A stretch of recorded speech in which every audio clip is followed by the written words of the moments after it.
Ben là, on est en train de se promener en pirogue sur le fleuve Niger. On n'est pas très rassurés. Et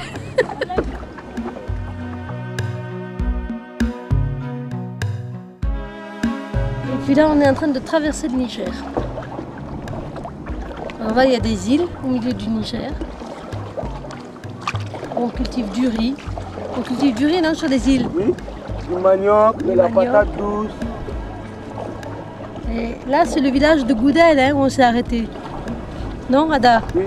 C'est le village de Goudel. Le village de Goudel, c'est un village de pêcheurs. C'est un des premiers villages de Niamey. Les gens vivent de la pêche. Ce sont des pêcheurs.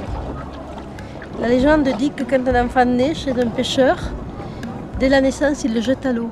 Et le 8e jour, l'enfant revient.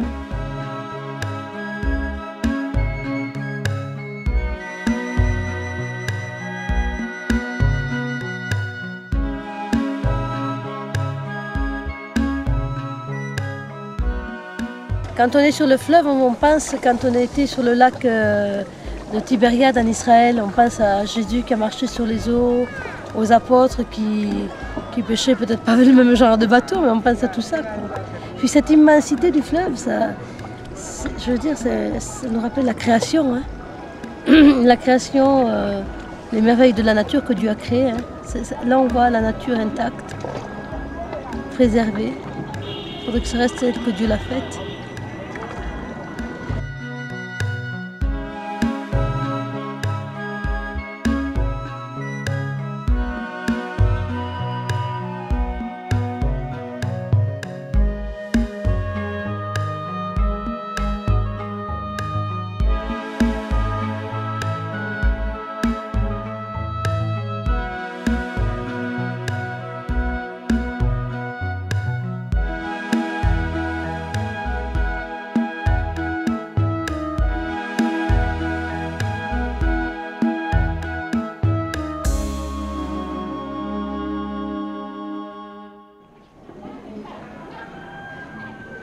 Donc, au Niger, la mission fondée par Monseigneur Chouamari a été ouverte en 1996 et elle intervient dans plusieurs domaines, notamment plus particulièrement dans le domaine de la santé, de l'éducation et de la prise en charge des enfants en difficulté sociale et familiale.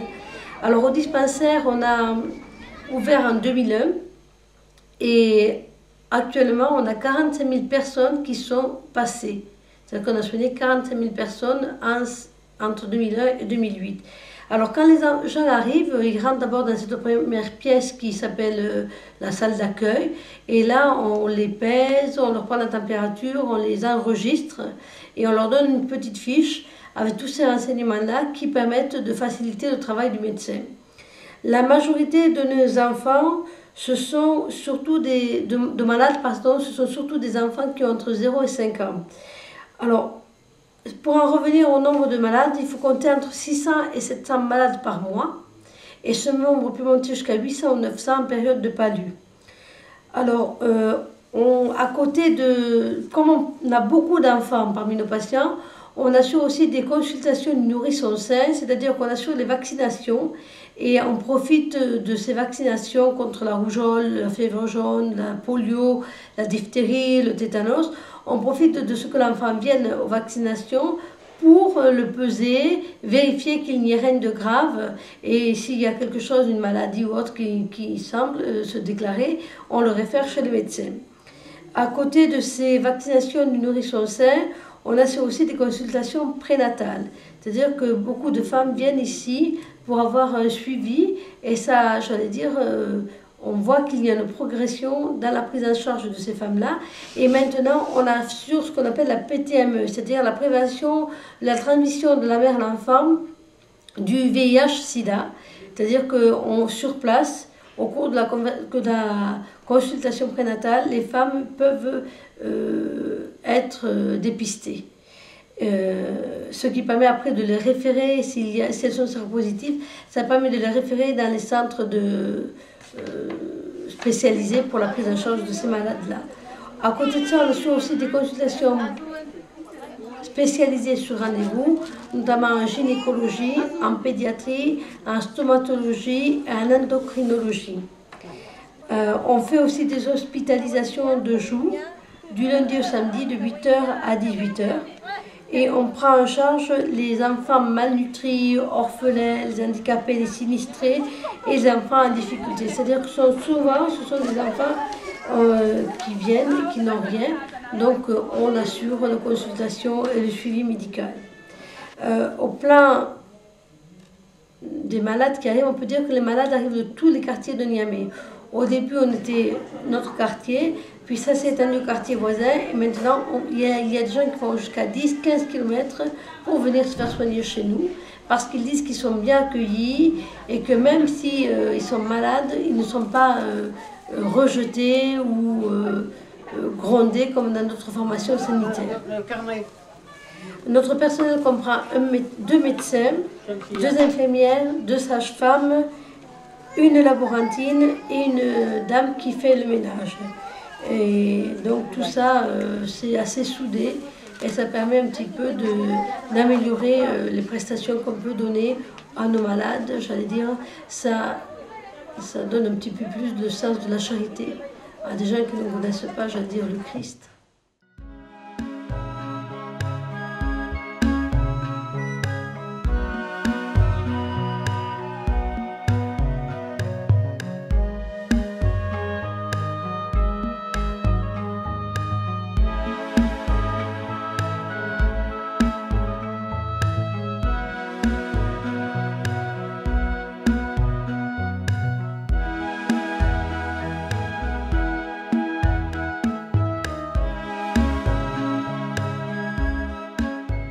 Donc ça c'est Nadia, c'est une petite fille qu'on prend en charge parce qu'elle souffre d'un handicap lié à l'éléphantisme. Et on l'a fait voir ici à plusieurs médecins qui disaient qu'il n'y a rien à faire et en plus elle souffre d'une tumeur au niveau du genou. C'est une petite fille qui a 1 an et demi et donc qui est condamnée à brève échéance à disparaître, quoi. Et vraiment, rien ne peut être fait ici.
Alors, on intervient aussi dans le domaine de l'éducation, puisqu'on a ouvert une école en 2002 avec 14 élèves, et à la rentrée de 2007, on avait 242 élèves. On a 9 classes qui vont de la première année du CP jusqu'au CM2. Et on a refusé des inscriptions parce qu'on tient à notre volonté de n'avoir que 25-27 élèves par classe pour assurer un meilleur suivi des enfants qui nous sont confiés par les parents. Alors, j'allais dire, les parents sont très demandeurs, d'autant plus que cette année, l'année dernière, nous avons eu 100% de réussite à l'examen d'entrée en 6e, donc une petite fille de 8 ans, ce qui nous a valu d'être félicité par le Premier ministre, le ministre de l'Éducation nationale, et ce qui a un petit peu contribué à étendre la renommée de l'école Myriam de Nazareth. Alors maintenant, le prochain but des parents, ce serait qu'on construise un collège. C'est comme les dames qui viennent se faire consulter au centre de soins et qui nous disent qu'il leur faut absolument une maternité. Le problème, c'est que les fonds ne suivent pas toujours.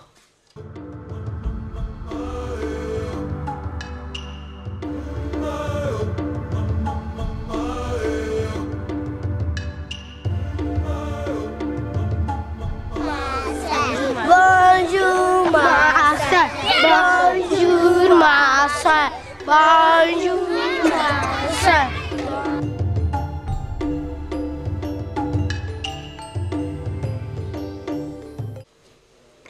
En ce qui concerne l'orphelinat, on a 30 enfants qui vont de 12 ans à 5 mois. Cette année, on a reçu 4 bébés âgés de 2 mois, 5 mois, 15 jours et 2 mois. Ce sont des enfants qui ont été cette année abandonnés. On est venu soit nous les remettre carrément au centre de soins, soit les mamans sont venues les déposer sur la terrasse. Et parmi eux, il y a aussi des enfants qui ont été référés par le juge des mineurs. Un bébé de 15 jours et la petite fille de 5 mois ont été référés et envoyés par le juge des mineurs pour qu'ils soient pris en charge par la fraternité Notre-Dame. À côté de ces enfants de l'orphelinat, on aide entre 40 et 45 enfants qui sont soit orphelins, soit issus de mères malades mentales, soit issus de mères malades et qui n'ont rien. Donc souvent la famille accepte de les prendre en charge à condition de recevoir un soutien. Donc nous, on leur accorde un soutien hebdomadaire, on leur donne de la blédine, du lait, du riz, le savon nécessaire à les laver et des vêtements, des couvertures pour qu'ils puissent, j'allais dire, être dans de meilleures conditions de vie et que la famille s'en occupe. Donc, et le nombre ne cesse d'augmenter. La semaine dernière, on a reçu 5 enfants, 5 bébés dont la mère était décédée. Donc c'est des enfants qu'on doit prendre en charge parce qu'ils sont soit nouveau-nés ou âgés de quelques semaines et il faut vraiment faire très vite pour éviter qu'ils tombent dans la malnutrition.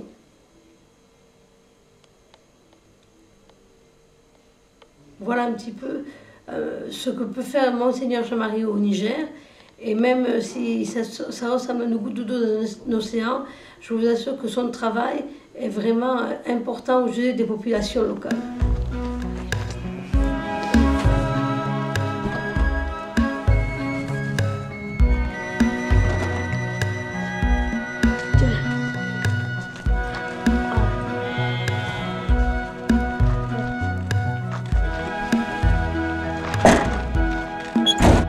Donc maintenant, on se rend à 30 km de Niamey, à Kolo, le village de Kolo, et pour pouvoir faire des consultations foraines, des consultations prénatales, gynécologiques, des consultations spécialisées pour les couches les plus défavorisées, que la fraternité Notre-Dame organise 2 fois par mois pour les couches les plus défavorisées.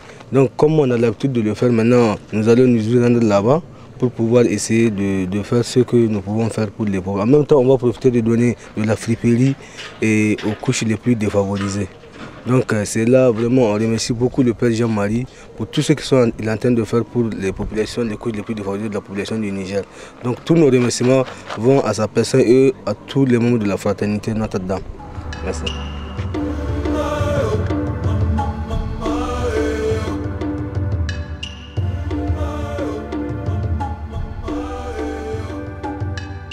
Alors nous sommes ici avec les médecins de la coopération médicale cubaine. Il y a Nilda qui est pédiatre, il y a le docteur Louis qui est endocrinologue, il y a le docteur Alexis qui est stomatologue et le docteur Angelito qui est gynécologue. Donc ça permet de faire des consultations spécialisées et de permettre à des gens qui n'ont jamais accès à ces services spécialisés dans les hôpitaux faute de moyens d'avoir une fois par mois une consultation par un spécialiste. Ça permet aussi de dépister des maladies importantes et de les référer à l'hôpital de Niamey. Même si ce n'est pas la panacée, déjà il y a une prise en charge qui peut être faite. Et puis il y a notre infirmière aussi. Et puis il y a aussi Fatih, notre infirmière, qui vient pour s'occuper avec moi et de la pharmacie et aussi pour faire les soins, les premiers soins aux gens.